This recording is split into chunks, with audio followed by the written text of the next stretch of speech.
واهلا بكم جميعا. الحقيقه ان الفيديو ده مميز جدا بالنسبه لي، ومش هبالغ لو قلت ان الفيديو ده من اهم الفيديوز اللي انا عملتها، لان انا قررت بعد تفكير كبير جدا ان ابدا كونتنت جديد اقدر افيد الناس فيه، واكون مصدر الهام في حياه اي حد عايز يتعلم حاجه جديده او يطور من نفسه في سكيلز معينه. وهدفي من المحتوى ده مش بس ان انا اشارك معلومات، لكن كمان اكون سبب في تغيير ايجابي في حياه اي حد بيتفرج عليا، وده بالظبط اللي انا هشارككم بيه في بقيه الفيديوز اللي جايه. فقبل ما نبدا ما تنساش تصلي على اشرف الخلق سيدنا محمد صلى الله عليه وسلم، ولو لسه ما عملتش سبسكرايب ولايك انزل اعملهم حالا، مش هياخدوا منك ثانيه. انا النهارده جاي اتكلم عن كتاب اسمه قوه التفكير للدكتور ابراهيم الفقي. اكيد كلنا سمعنا عن الدكتور ابراهيم الفقي قبل كده، كان دايما بيقول اذا غيرت طريقه تفكيرك هتغير حياتك، وان الانسان هو اللي بيحدد مصيره، وقوه الفكر هي المفتاح اللي بيفتح بيه ابواب النجاح. هنتكلم النهارده عن ازاي تقدر تطبق قوة التفكير في حياتك، واللي هيساعدك تغير مستقبلك بشكل فعلي. معانا النهارده 5 كونسبتس: مهارة التفكير، وازاي تستخدم قوة التفكير في حياتك، ونصائح للعمل، وكيف تضاعف قوة عقلك، واهم حاجة كيف تبدأ تفكر بطريقة إبداعية. ويلا بينا نبدأ ونشوف ازاي قوة التفكير دي ممكن تخلينا نعيش حياتنا بشكل افضل خطوة بخطوة. واول حاجة بيأكدها الكتاب هي مهارة التفكير. الدكتور ابراهيم الفقي كان دايما بيقول ان تفكيرك هو اللي بيحدد كل حاجة في حياتك، الحزن والفرح وكمان النجاح والفشل. خليني اسألك سؤال بسيط: عمرك فكرت ليه في ناس بتلاقي فرص قدامها دايما وناس تانية الدنيا مقفلة في وشها؟ الإجابة هنا هي طريقة التفكير. طب ازاي تطور طريقة تفكيرك؟ راقب افكارك، لان اول خطوه في تغيير حياتك هي مراقبه افكارك. وخد بالك ان اي فكره بتعدي في دماغك ليها تأثير مباشر على حياتك، ولو فكرت في يوم من الايام انك فاشل فانت اوريدي هتتصرف زي الفاشل بالظبط، ولو فكرت انك ناجح هتلاقي نفسك بتسعى وبتعمل اللي عليك عشان تثبت ده كويس جدا. ربنا بيقول: وان ليس للانسان الا ما سعى وان سعيه سوف يرى ثم يجزاه الجزاء الاوفى.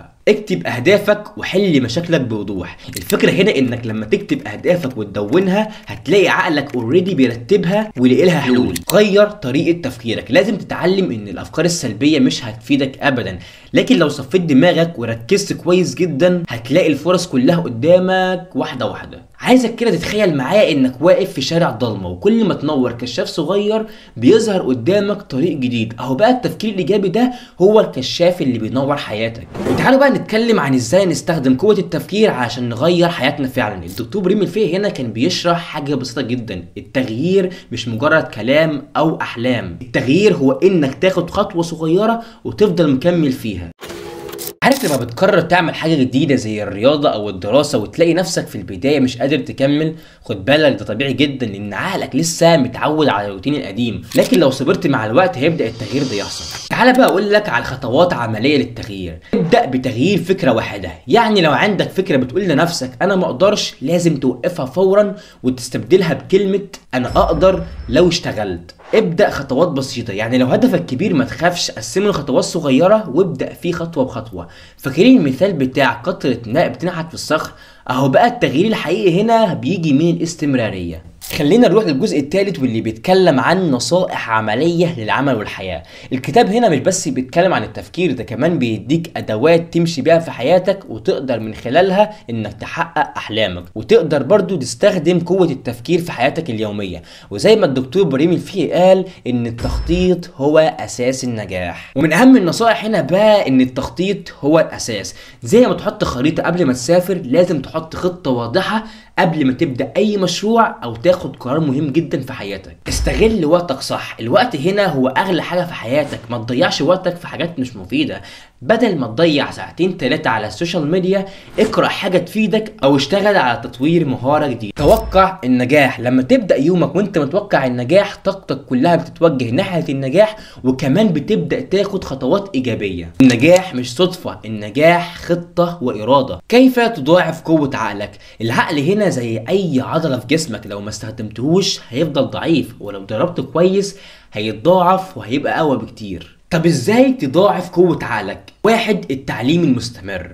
عايزك كده اول ما تبدأ يومك تسأل نفسك سؤال بسيط: ايه الجديد اللي ممكن اتعلمه النهارده، سواء بقى كتاب او سكيلز جديده او حتى تجربه جديده. 2. مارس التامل والتفكير بعمق. عايزك كده تاخد 10 دقايق كل يوم وتفكر فيها بهدوء بسيط وتفاؤل، وتسال نفسك سؤال: ايه الحاجات اللي ممكن اغيرها؟ هتلاقي نفسك كده عقلك بيبدا يشتغل ويجمع لك افكار كتيره. وزي ما انا قلت لك ان عقلك زي اي عضله في جسمك، لو ما استخدمتهوش هيفضل ضعيف، ولو دربته كويس واشتغلت عليه هيبدا يتضاعف ويبقى اقوى بكتير. 3. اشتغل على نفسك. لو في حاجه نفسك تطورها اوعى تستنى الظروف المناسبه وابدا فيها دلوقتي. العقل هنا زي الجوهره، لو نظفته كويس واعتنيت بيه كل ما بقى انقى والمع.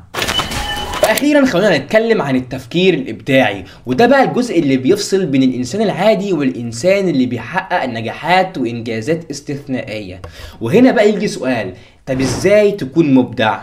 فكر خارج الصندوق.